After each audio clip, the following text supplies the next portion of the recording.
Good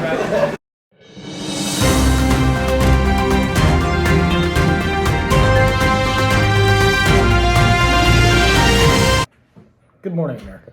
This is Tim Johnson, 24 Hour News, and today we'll do a report on the Holocaust as we interview survivors to get their stories and educate the people of America on how bad this tragedy truly was. For our first interview, let's take it over to Bob Johnson, who will be interviewing Auschwitz survivor Jared Smith. Thank you, Tim. Here we have Jared Smith. Okay, Mr. Smith. We know that you're an Auschwitz survivor. How do you describe your experience there? Bad. It sounds awful. Did anyone you know personally die at Auschwitz? My two brothers and both of my parents both died while I was there.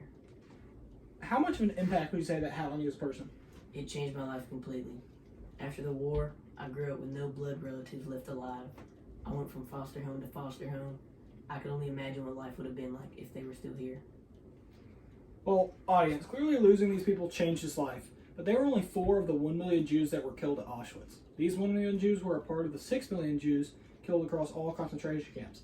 Those 6 million Jews combined with the 5 million Poles, Gypsies, etc. for a total of 11 million deaths during the Holocaust.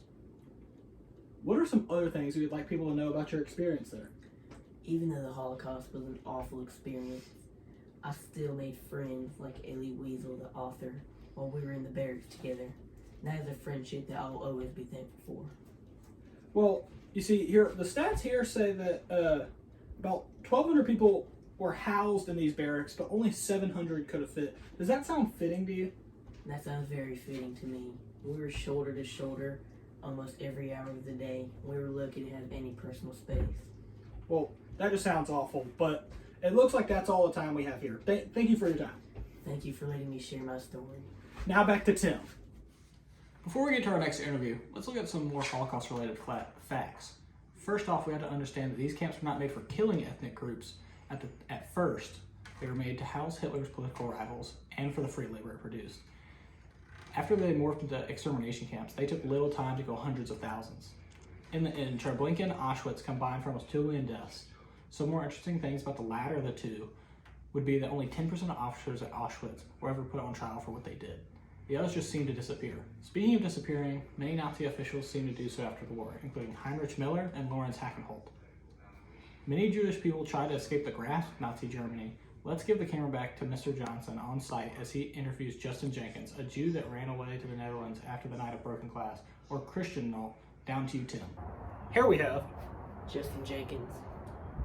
We have just interviewed another survivor of the Holocaust, Jared Smith, who survived Auschwitz. How do you describe your survivor experience having never been in the concentration camp? Yeah, you know, it was terrible. Even though I was never placed in a concentration camp, I still felt trapped for a majority of that time.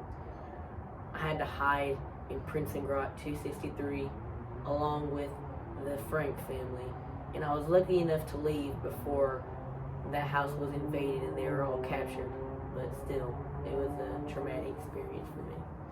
Wow, so you're telling me that you met Anne Frank and like the Franks? Yeah, I did. They're pretty chill. Well, that's incredible. Did you have any family with you? Yeah, I was hiding my father, my brother, and my sister. So what happened to them? Well, my father and my older brother were able to escape, but my little sister was captured. Well, that just sounds awful. Where did you all go after you all escaped? We just continued to hide. We made our way through the Nazi-infested Germany all the way to Denmark, and we eventually ended up in Copenhagen. We hid there for about a year, and we were finally able to make it to Sweden, where we found a little bit of refuge.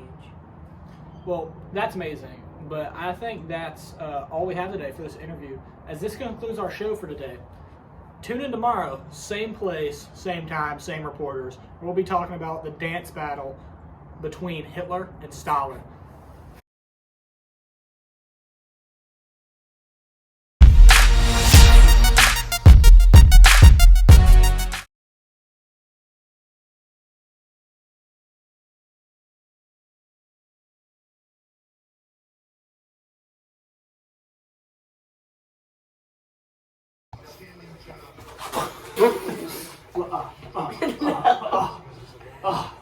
Thank you for letting me share my story. Now back to Tim.